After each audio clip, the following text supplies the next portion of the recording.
Halo Back Team People, jumpa lagi di obrolan bawah lonceng, sebuah talk show yang hadir menemani Back Team People di hari Rabu malam. Kita sudah masuk ke episode keempat, dan hari ini kita akan bahas sebuah topik yang menarik, yaitu tentang pembelajaran di masa pandemi.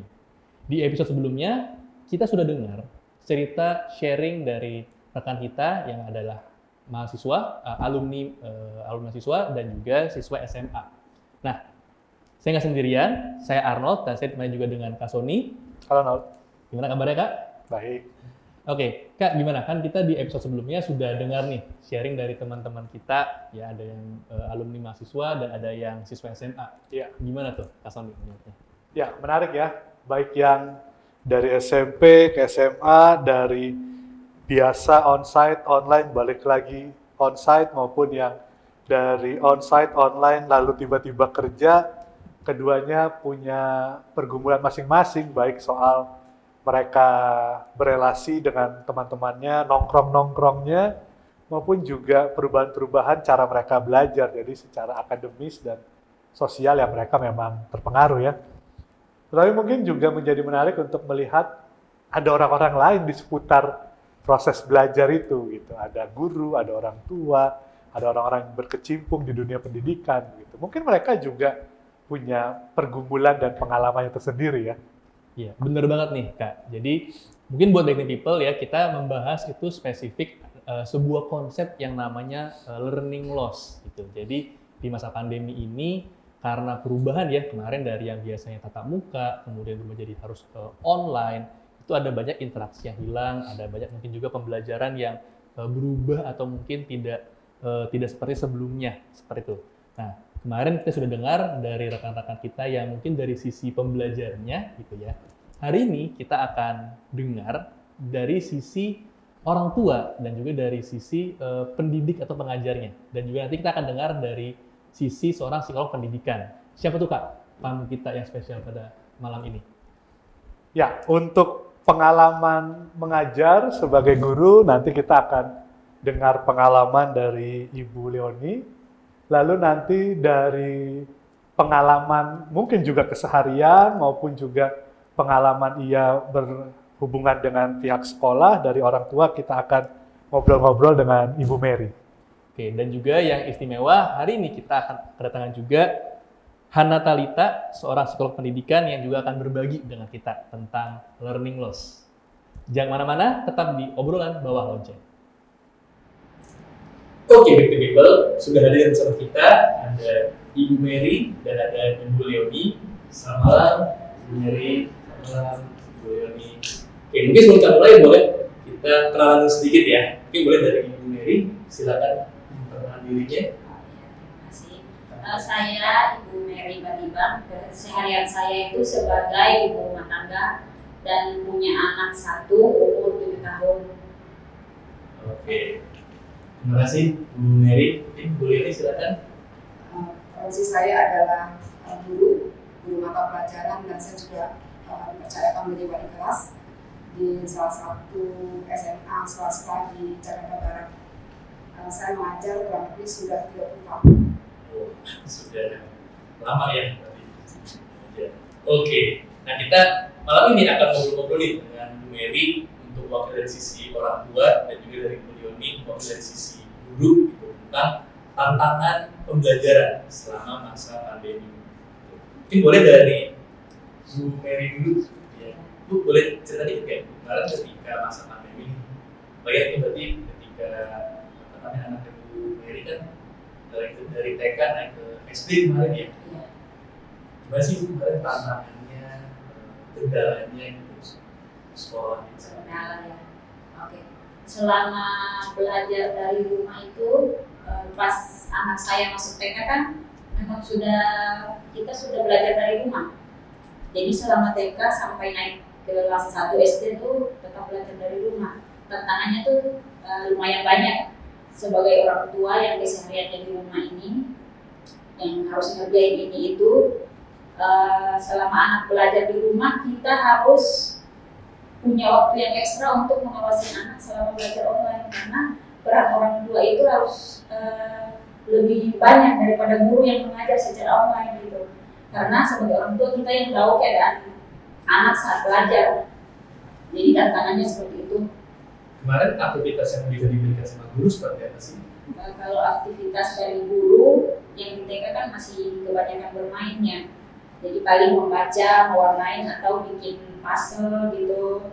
Kalau masuk ke SD sekarang tugasnya udah semakin banyak. Kayak belajar menulis, ada penjumlahan, pengurangan seperti itu, belajar membaca kayak gitu tugasnya. Itu tugasnya apa biasanya? Apakah diminta mengerjakan soal rumah, kemudian harus di-upload gitu? Iya. Apa gitu? Nah, setiap hari kan ada jadwal ini, kalau nggak Zoom atau GM gitu, ada waktu sekitar 1 jam lah ketemu semua bersama guru, teman-teman. Setelah itu baru kita dikasih tugas, misalnya kerjakan buku halaman sekian, nanti difoto dan dikirim ke Classroom gitu, Google Classroom. Nah, yang paling menantang mungkin ya sebagai orang tua ketika mendampingi anak belajar di rumah itu apa nih? Yang paling menantang mungkin ya kita sebagai orang tua tuh yang karena tadi seperti tadi saya bilang kita yang harus berperan lebih banyak seperti saat mengerjakan tugas. Mungkin anak bisa mengerjakan sendiri, tapi soal foto atau upload begitu yaitu orang tua yang berperan gitu. Terus saat online, belajar online juga nih, misalnya kita sambil melakukan pekerjaan tuh anaknya sekolah belajar sambil kita mendengar, kupingnya harus mendengarkan apakah benar-benar anak ini mengikuti atau tidak, karena konsentrasi anak itu akan berubah gitu. Jadi setelah beberapa lama di layar begini dia akan berubah konsentrasinya, entah dia sibuk sama yang lain, jadi nggak fokus ke gurunya gitu. Jadi kita harus ekstra memperhatikan nih si anak masih ngikutin apa enggak. Oke. Terus kalau menemukan pas lagi anak tidak fokus sendiri melakukan apa? Saya sendiri paling menegur sih, atau enggak kalau saya nggak nyamperin gitu, saya tegur atau saya panggil namanya Malaika ya. Saya panggil Malaika, itu didengar nggak gurunya? Oh iya Ma, dengar nih. Nah baru balik konsentrasi lagi gitu. Atau saya samperin suruh bagaimana biar dia bisa fokus lagi.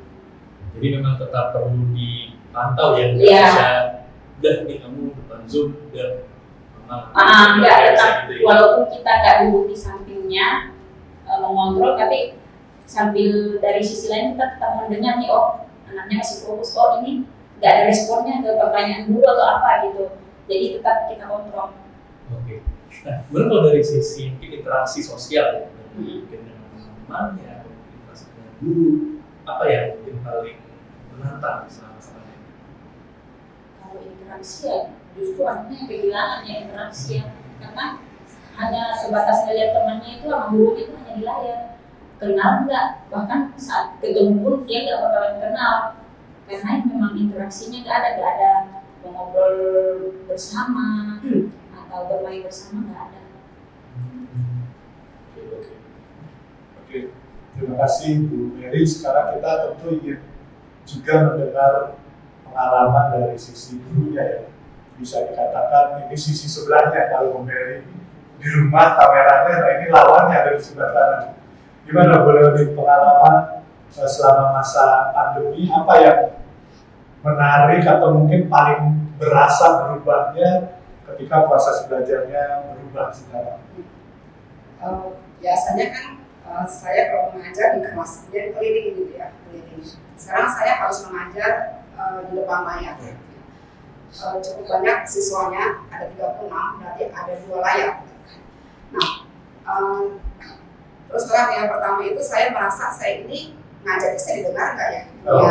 Ya, saya tuh didengar tidak, karena kan ini anak SMA ya, mereka itu di dalam komputer kan bisa buka aplikasi yang lain.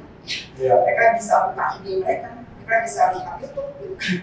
Mereka juga bisa main games. Saya nggak tahu tuh mereka itu sedang apa gitu ya. Taunya tuh mereka itu menangkap saya. Tapi kan saya nggak tahu tuh menangkap mendengarkan saya atau mendengarkan yang lain. Saya sempat frustrasi. Berarti kan saya mengajar itu kan harus semenarik mungkin. Karena sekarang saya itu harus harus bersaing gitu ya. Bersaing dengan IG gitu ya. Harus bersaing dengan YouTube, harus bersaing dengan Belum lagi memang sih kalau kami menerapkan aturan tidak boleh off cam, jadi harus on cam. Jadi kalau off cam itu artinya tidak hadir. Tapi masih ada yang off cam dan harus dipanggil-panggil gitu ya. Dipanggil-panggil tidak menyaut, akhirnya mau nggak mau harus bikin wali kelasnya. Ya nanti wali kelasnya telepon, kamu dari mana? Saya dari kamar mandi, gitu ya. Sebenarnya saya ketiduran, maaf, gitu ya. Jadi ya saya berasa beda banget, gitu ya. Tidak bisa lihat siswanya, tapi lihat itu di layar-layar kecil. Apakah kemudian ada upaya yang dilakukan untuk mengatasi tadi misalnya persaingan dengan aplikasi-aplikasi di balik layar yang tidak kita ketahui gitu? Apakah dengan demikian memaksa ibu untuk entah mempelajari metode yang lain atau cara yang lain, atau apa yang dilakukan? Ya, berarti saya harus mengajar semenarik mungkin. Ya. Saya mesti buat cuplikan-cuplikan film. Karena juga pada terus terang yang begitu memasuki masa istilahnya kan PJJ kan, memasuki masa PJJ kami ada adaptasi lapus. Kemudian kami juga meringkas materi yang esensial. Nah, di situ kami juga berkelompok setiap mata pelajaran itu mencari apa yang menarik, ya. Dan kami bersama-sama membuat potongan-potongan video atau membuat PPT, maksudnya untuk menarik anak untuk mendengar. Ya tapi itu ya sulitnya itu kan. Apa saya juga tidak tahu ya apakah yang saya lakukan itu sudah menarik, apakah anak itu sudah mendengarkan saya juga tidak tahu. Apalagi tidak semua orang tua itu seperti Ibu Mary ya. Iya. Ikut mengawasi gitu ya. Mengawasi. Rata-rata kalau orang tua bekerja sudah Dibiarkan. Ini Bu Lini saya tertarik nanya sih, kalau Bu Lini membandingkan antara murid-muridnya kan dari ketika mengajar nih di masa pandemi dan sebelum pandemi, ada perbedaan nggak terkait seberapa mereka bisa paham materinya atau seberapa mereka bisa menguasai pembelajaran seperti itu? Jelas beda ya, karena waktu belajarnya pun juga lebih singkat. Jadi yang biasa itu 45 menit, di Dinas meminta kami harus mengajar dalam waktu 30 menit. Berarti ada banyak materi-materi yang harus kami pangkas. Itu jelas pasti bobot materinya beda dengan yang sebelum pandemi. Kemudian juga belum lagi masalah ulangan. Masalah ulangan, kejujuran itu yang dituntut dari siswa. Saya nggak bisa tahu ya mereka itu mengerjakan ulangan itu, mereka itu mengerjakannya dengan copy paste atau pihak dari mana kan saya tidak tahu. Yang baru terakhir kami menggunakan 2 kamera. Itu pun juga banyak tantangannya juga. Berarti sebenarnya proses mengajar juga mengalami perubahan-perubahan. Ya. Kita tidak punya metode yang sekali pakai lalu dianggap efektif terus kayak gitu. Ternyata di lapangan menimbulkan banyak persoalan yang perlu segera dijawab juga. Nah sekarang kalau pengalaman ibu kan tentu berbeda ya, tadi bilang kalau waktu masih website bisa pilih kelas itu juga satu-satu. Kalau sekarang di layar pun harus ada 2 halaman gitu. Apa yang ibu hadapi ketika juga mungkin ibu punya harapan terjadi interaksi antar mereka, apa yang ibu lakukan atau apa yang ibu lihat terkait dengan pengalaman anak-anak sendiri untuk bisa berinteraksi dalam situasi yang begini? Paling dimasukkan dalam bor ya, kelompoknya mungkin ya, dimasukkan dalam bor. Kemudian saya paling klinik untuk tahu masuk dari satu bor ke bor lain, ya, untuk tahu tentang mereka. Jadi sebenarnya dari segala keterbatasan ruang yang ada tetap harus diupayakan gitu ya, meskipun mungkin tidak cukup efektif. Kalau sekarang sudah onsite sudah. Sekarang sudah onsite, justru setelah onsite ini ada tantangannya lagi. Mereka itu ternyata tidak bisa lepas dari gadget. Oh. Jadi kan kalau sebelum pandemi kami punya aturan bahwa HP itu dulu sampai HP dimasukkan ke dalam locker. Okay. Dan tidak boleh dibuka sampai jam pulang sekolah. Dan mereka semua muluk. Tapi ternyata sekarang tidak bisa. Jadi padahal kami sudah kami tahu ya, makanya kami sudah ada toleransi istirahat boleh dibuka. Tapi nyatanya kami dulu itu harus tahan emosi. Masukkan ke locker lagi gitu ya. Karena mereka benar-benar tidak bisa lepas dari itu, sudah terbiasa. Oke, wah ini menarik sekali ya kita dengar nih ceritanya dari sisi Bu sebagai orang tua yang mendampingi anak belajar, kemudian dari sisi beliau ini sebagai guru yang mengajar seperti itu. Nah, setelah ini kita akan dengar dari Hana Talita, seorang psikolog pendidikan yang akan mengupas juga nih seputar learning loss ya, pembelajaran di masa pandemi. Jangan lupa. Nah, back to people, sekarang sudah hadir juga bersama kita Hana Talita, seorang psikolog pendidikan. Halo Hana. Halo, halo. Oke. Han, Halo. oke, Han mungkin boleh silakan kenalan dulu sedikit. Iya, jadi perkenalkan, nama saya Hana Talita Mardianto, bisa dipanggil Hana. Saya adalah psikolog pendidikan dan saya sekarang berpraktek di Biro Psikologi di Jakarta dan juga sebagai konselor sekolah di SMP dan SMA di daerah Jakarta Selatan. Oke, nah ini cocok banget nih ya untuk bisa dari teman ngobrol kita nih, Baik, ngobrol baik, baik. Jagus. Oke, nah jadi ini, target pertama kan sudah di 2 episode ini ya, kita membahas tentang pembelajaran di masa pandemi, spesifiknya tentang fenomena learning loss. Gitu. Kita di episode sebelumnya sudah ngobrol dengan dari sisi pembelajarnya, ada yang mewakili mahasiswa, ada yang mewakili dari siswa SMA, kemudian di episode ini kita ngobrol dengan tadi orang tua dan juga ngobrol dari sisi guru gitu. Nah, mungkin terus mau tanya dulu nih ke anak, cerita sedikit atau jelaskan sedikit gitu, tentang learning loss itu sebetulnya apa sih? Ya, jadi learning loss itu sebenarnya terlihat dari katanya saja, learning loss berarti ada kehilangan pembelajaran gitu ya. Dan kehilangan pembelajaran ini biasanya ya knowledge dari segi pengetahuan, kemudian keterampilan atau skillnya itu juga entah itu belum didapatkan atau terjadi kemunduran gitu yang sudah didapatkan tapi hilang nih gitu karena mungkin pembelajaran yang belum maksimal. Begitu sih kalau learning loss. Sebenarnya istilah learning loss ini itu sudah ada sih sebelumnya gitu, sebelum pandemi sebenarnya. Ingat kalau misalnya kita lagi sekolah nih, terus kemudian libur panjang gitu ya, terus kan kadang-kadang anak-anak suka lupa ya gitu belajar apa ya di tingkat sebelumnya gitu. Nah itu juga sebenarnya dikatakan sebagai learning loss. Namun mungkin dalam konteks ini ya learning loss-nya sangat berbeda ya dengan yang sebelumnya karena ada pandemi ini gitu. Learning loss-nya sangat panjang dibandingkan dari sebelumnya dan cukup signifikan sih sebenarnya yang terjadi gitu dari pengalaman-pengalaman 2 tahun setelah ini gitu yang terjadi. Ya karena kalau libur bersekolah aja 2 minggu gitu ya, kadang orang udah blank gitu. Iya, kan. Berarti betul. kayak apa ya gitu. Ini mungkin setahun gitu ya. Iya. Karena saya ingat kemarin ketika di episode sebelumnya Rani ya kemarin itu menyampaikan, ya saya sekolah nggak kayak sekolah gitu. Rasanya kayak ngeles aja, kayak gurunya ngomong apa ya udah gitu ya. Oke. Tapi berarti learning loss itu nggak cuma gagal menangkap sesuatu yang baru, tapi bisa jadi yang sudah dia pahami itu jadi hilang gitu ya. Nah, terus kalau dari pengalaman kemarin di pandemi kemarin, seberapa banyak sih fenomena ini terjadi di siswa lah?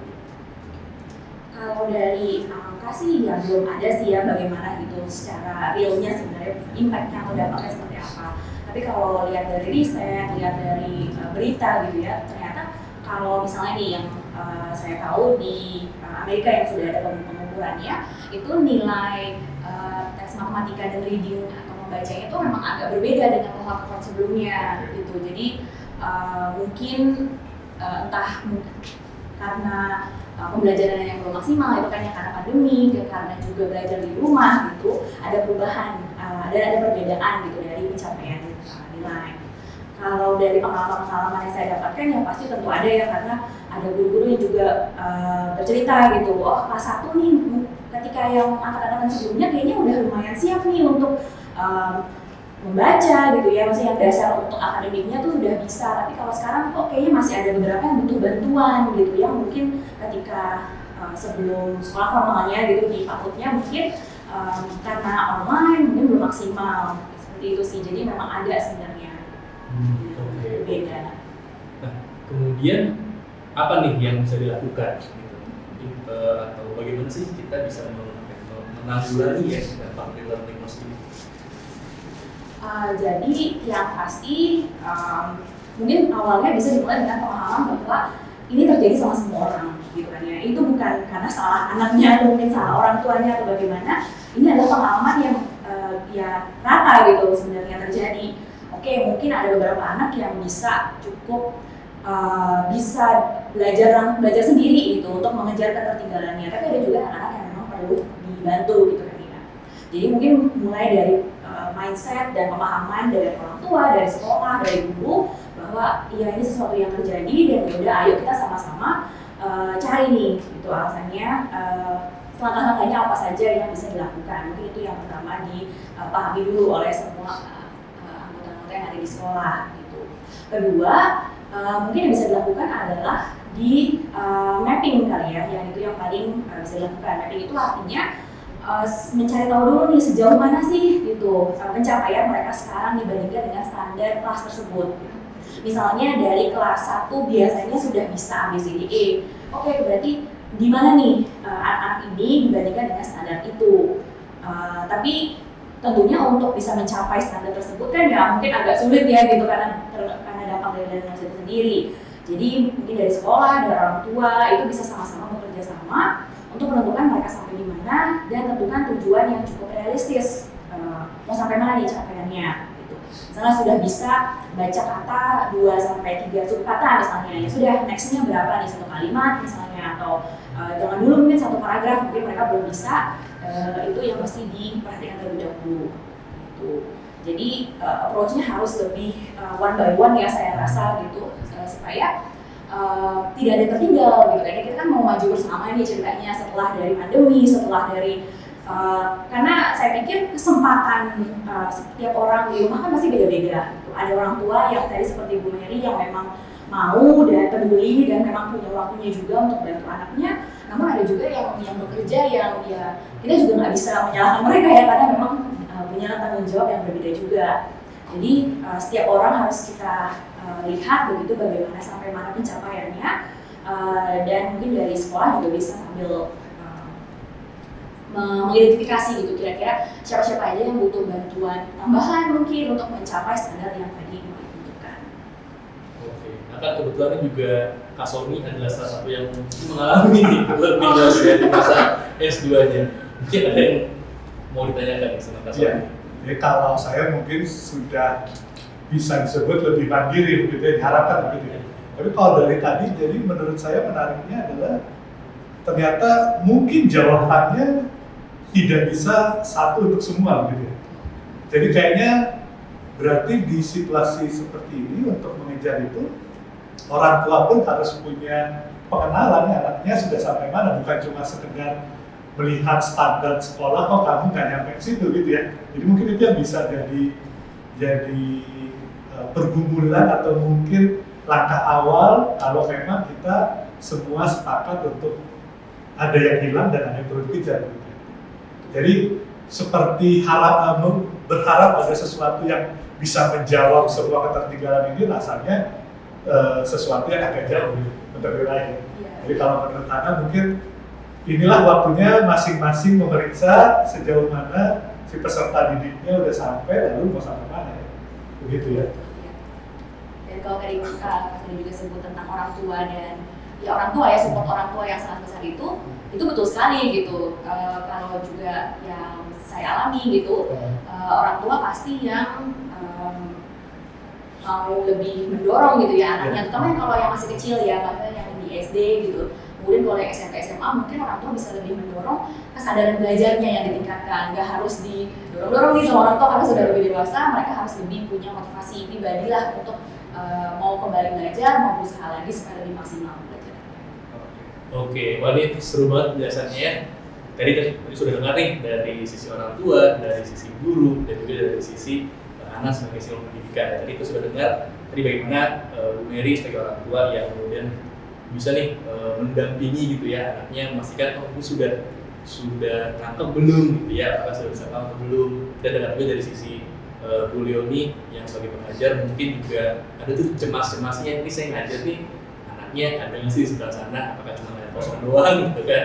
Nah mungkin tadi ya tidak semua orang tua ya punya waktu gitu, atau mungkin beda-beda lah kondisinya gitu, jadi nggak bisa disamaratakan. Dan tadi kita sudah dengar juga dari Hana bahwa memang orang tua itu berperan penting ya gitu, dan kita Jadi mengatasi learning loss ini nggak cuma sesuatu yang mungkin harusnya tercapai malah nggak tercapai, tapi sesuatu yang sudah dikuasai jadi hilang. Oleh karena itu kita sekarang bisa mulai mengenali kembali gitu ya. Ini harus case by case ya, harus kasus demi kasus, nggak bisa dipukul rata, nggak bisa disamakan semua. Dan penting untuk orang tua bisa mendukung anaknya sesuai dengan kondisi masing-masing seperti itu ya. Oke, seru banget. Dan setelah ini kita akan dengar pembahasan dari Pendeta Sony dari sisi firman Tuhan bagaimana fenomena ini akan kita kupas. Jangan kemana-mana. Back to People, kita sudah mendengar pengalaman dari 3 narasumber tentang bagaimana proses pendidikan itu berjalan. Sebuah ayat yang cukup terkenal, Amsal 22 ayat 6 mengatakan begini. Didiklah orang muda menurut jalan yang patut baginya, maka pada masa tuanya ia tidak akan menyimpang daripada jalan itu. Persoalan yang kerap kali muncul membaca ayat ini adalah ketika dikatakan maka pada masa tuanya. Jadi seolah-olah ini sebuah hubungan sebab akibat yang pasti terwujud. Dididik lalu tidak akan menyimpang. Padahal mungkin dalam pengalamannya kita berjumpa dengan kenyataan yang berbeda. Keluarga sudah menyiapkan pendidikan yang baik, sudah juga merasa melakukan pendidikan yang baik, tetapi toh hasil akhirnya mungkin kecewa karena yang diharapkan tidak terwujud, yang ditampilkan oleh anak-anak tidak terjadi. Nah, Amsal ini bukan tentang hubungan sebab akibat yang otomatis terjadi, tetapi Amsal ini memberikan hikmat tentang apa yang dilihatnya, bahwa mereka yang muncul sebagai orang-orang yang dapat dengan setia di jalan yang benar, pastilah memperoleh pendidikan itu. Dan proses pendidikan itu tentu bisa lahir dari manapun. Ada guru tadi, ada orang tua di rumah, juga dalam perjalanannya mungkin mereka mendapatkan masukan-masukan dari tempat yang lain. Jadi dari Amsal ini justru yang perlu untuk menjadi perhatian kita adalah proses mendidik. Apakah kita telah melakukan tanggung jawab itu? Bukan menyesali hasil akhirnya. Bukan cuma mempertanyakan mengapa bisa begini, mengapa jadi begini. Mengapa anak saya ada di posisi ini, dan mengapa yang saya harapkan tidak terjadi. Tetapi pertanyaan yang terus-menerus perlu untuk kita sama-sama hayati. Apakah proses mendidik menurut jalan yang patut itu menjadi perhatian kita semua? Tadi Hana sudah menggambarkan bahwa ternyata semuanya harus ada pendekatan yang amat akrab, individual, yang melihat satu persatu persoalan. Karena mungkin ukuran-ukuran yang ada tidak lagi bisa disamaratakan. Apakah sebagai guru, sebagai orang tua, sebagai orang yang terlibat dalam dunia pendidikan, kita cukup memberikan perhatian untuk turut serta bahwa proses pendidikan itu memang berjalan dengan seharusnya. Untuk itu, mari kita bersatu dalam doa, mendoakan mereka yang terlibat dalam proses belajar mengajar. Mari kita berdoa. Tuhan, kami tahu pengalaman masa pandemi, bahkan ketika sekarang ini proses pendidikan sudah beralih kembali menjadi tatap muka, menjadi sebuah proses adaptasi yang tidak mudah. Kami berdoa untuk orang tua yang mungkin harus terus-menerus membagi perhatiannya, baik untuk pekerjaan maupun terlebih lagi untuk anak-anak di rumah, di sekolah. Engkau yang menolong mereka berhikmat menyikapi setiap persoalan yang ada. Kami berdoa untuk para guru, yang mereka juga kami percaya sedang berusaha untuk terus-menerus bisa melakukan tugas mengajarnya dengan baik. Kiranya hikmat-Mu pun menolong mereka, memampukan mereka, mencukupkan apa yang mereka perlukan, terutama agar suasana hati dan diri mereka boleh terus melakukan tugas dan tanggung jawabnya dengan sukacita. Kami berdoa untuk orang-orang yang terlibat di dalam dunia pendidikan, yang terus melakukan penelitian untuk mendapatkan jalan, cara, metode yang lebih baik. Mereka yang memberikan masukan-masukan, mereka yang membantu, tidak hanya mengevaluasi, tapi juga mengupayakan hal-hal yang bisa dikerjakan bersama. Kiranya setiap orang yang terlibat dalam dunia pendidikan ini bersama mampu menolong generasi ini boleh tetap mendapatkan apa yang baik sebagai modal jalan mereka berikutnya. Dalam Kristus kami memohon. Amin. Oke, kita sudah dengar tadi ya sharing yang menarik sekali dari Bu Mary, dari Bu Leonie, dan juga dari Hana. Kita mau mengucapkan terima kasih kepada para narasumber kita. Terima kasih Bu Mary, terima kasih Bu Leonie, terima kasih Hana. Seru banget obrolan kita pada hari ini tadi ya. Dan terima kasih juga buat Back Team People yang sudah setia menemani kita. Kita akan jumpa lagi di obrolan bawah lonceng episode berikutnya yang pasti akan bahas topik yang tidak kalah menariknya. Jangan lupa juga like dan subscribe. Akhir kata, saya Arnold. Saya Pendeta Sony Tuni. God bless you all.